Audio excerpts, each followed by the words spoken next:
Hey everybody, it's Eddie from Tokyo. This is your cryptocurrency update from Japan, and the market is rather flat. Even though it looks quite red, nothing is really moving.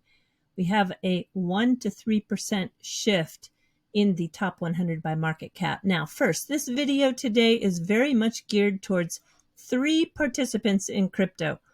First, those who want passive income, and secondly, those who want to see utility in all of crypto, as opposed to just hodling for dear life. And 3, something special for the XRP holder. It must be said, however, that John has what is probably the most important live stream coming up in a few hours. A few well-known and respected lawyers, which he respects, have predicted that Judge Torres will be overturned by the Second Circuit. He's going to drill down to how sound is the ruling. Is it vulnerable to an appeal? What happens if the critics are right? What's Judge Torres' record on appeal look like? This is what's going to be covered. Let's get to why I made this video. This is Aurélie Delmes. She is the Senior Director on the Ripple International Markets team. She was first in Singapore, now in Dubai, and she is responsible for expanding XRP liquidity and utility. She is on a mission to find new use cases, including derivatives for XRP and DeFi. She's doing it also on an institutional level. Formerly with IBM, Deutsche Bank, and BNY Mellon, she's pretty amazing. Listen to this portion. Now, her French is, well, beautiful accent, but you need to listen carefully. She's going to tell you about a bank that does 1 trillion a week in notional value with DCDs. That is the dual currency deposit. It's a financial instrument structured to help a depositor take advantage of the relative differences in 2 currencies. She wants to bring this kind of trading to crypto so that everyone can earn a passive income. I'm a senior director for Ripple for the institutional markets team. So before I forget, we are hiring in our team. So feel free to reach out if you're interested. So what do we do in the team? So basically, I'm responsible for APAC and MENA, and we are looking to manage and expand the XRP liquidity and utility, looking at different new use cases, including derivatives, including DeFi. So we can talk further about that. In terms of career, I was in tech before with IBM as an IT architect in Paris. And then I got into crypto, into derivatives first, like 15 years ago, adding FX structuring for Deutsche Bank on the asset side of the business. So very good years in terms of derivative space for FX in APAC, especially like what we call the back-to-back trade with corporate clients like exporters, like in Taiwan and China. So exciting years that got me into derivatives in structuring. And then with Ripple, and before that with the Bank of New York heading FX services sales. So looking forward to the discussion today. Thank you. Thank you. Yeah, that's great. What does Ripple do specifically in crypto derivatives? Is there do you trade, offer a product? What do you guys do in that? We'll just combine the first 2 questions. Yeah. So basically, it's mostly about managing liquidity, XRP liquidity, and utility, and looking what can be done in the derivative space. And as we're going to discuss later today, like when you look at the volatility curve, for example, in option, is very much focused on like short-term BTC and Ethereum. And what can we do as a team to expand and bootstrap that liquidity, develop like a vol curve on XRP, for example, and enabling players like exchanges, institutional clients to help develop that volatility curve. Yeah. Okay, so your audience is institutional, essentially. Yeah, when we talk about that, yes, it's mostly like on the institutional side. Yeah. So when we see, like, when I look at traditional finance, like a traditional bank, they were making like $1 trillion of notional of DCD per week at the heat of the market. And I'm eager to see that lightly structured business getting into crypto and enabling everyone to earn passive income and yield, again, like you're shorting an option, so unlimited downside. But those two use cases, I feel like the hedging impermanent loss and the digital option vault hopefully are going to drive enough demand so that we can see that market maturing and seeing like vol surface, vol curves on the option. So looking forward to seeing that. Yeah. So why are derivatives a big deal? Well, crypto trading, derivatives dominate 73% of the volume. And currently, it is 90% tied up on the centralized exchanges Binance, OKX, and Bybit. Just wait when you look at the opportunity for the decentralized exchanges. XRP Ledger has a built-in DEX, which really is something special.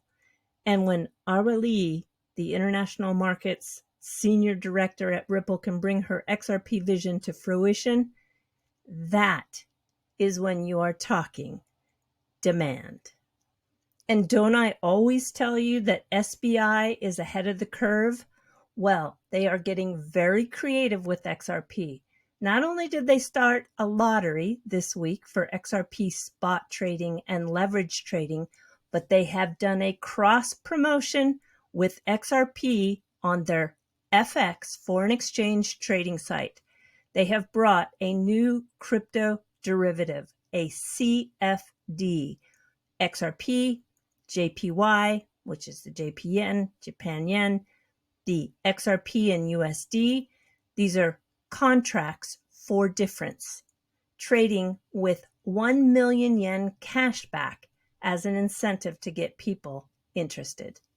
On the FX trading site, they started accepting applications on July 14th and will continue through August 1st. This is really incredible. I'm going to let John take you out. He was on Real Vision today, and I have to get a few hours of sleep because I want to set my alarm to listen to this live. All right, everybody, do take care. Sayonara for now.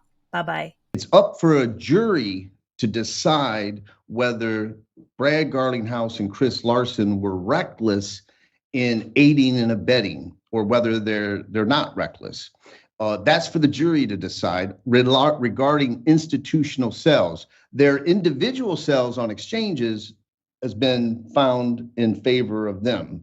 The judge ruled, just like when Ripple sold on exchanges, not a security. So that jury trial has to take place first. The SEC or Ripple, they don't have an immediate right to appeal this case. Now, one of them or both of them could go to the judge and say, we're asking you, judge, for an interlocutory appeal.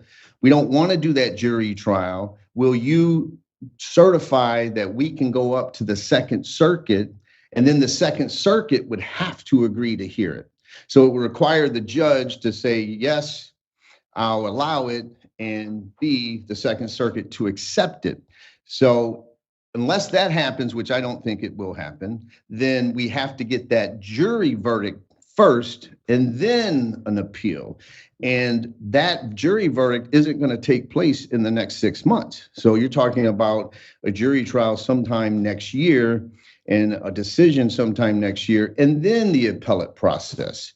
So the thing to know is that this judge's decision, unless there's an interlocutory appeal, is going to be the law of the land in this case for the next 2 to 3 years, because it's going to take that much time before it gets to the Second Circuit.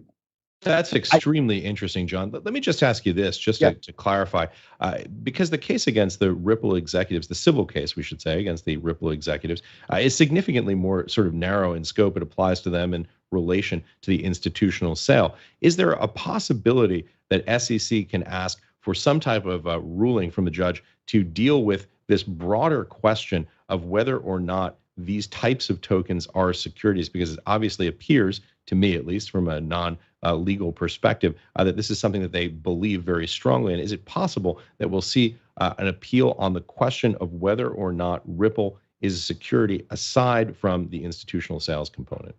Yes, well, I have to correct you, say XRP, not Ripple, is a security. Just if I didn't, the XRP holders would crucify me. Yes. For not. It happens. But by the way, let's talk about the distinction between Ripple and XRP, since you make the point, and it is a very important one. Well, yes. If Ripple could go back and change one thing in its history, this is me speculating, I would imagine that it would be not to call the XRP token the Ripple token in the very beginning, because people use Ripple and XRP on exchanges. When it was listed, sometimes it would say Ripple and then parentheses XRP. And so there's a distinction between the token, which is the native crypto asset of the XRP ledger. Just say the blockchain, like ETH is Ethereum, Bitcoin is Bitcoin network. And so Ripple is the company that sells software that's trying to replace Swift, the payment messaging and system in the world. And so Ripple is the company. And so that issue of that you were talking about is that interlocutory appeal. It is, the SEC could go and say, Judge, this is a major issue. We think you got it wrong. There's a lot of inconsistency. We're asking you to certify that this goes up.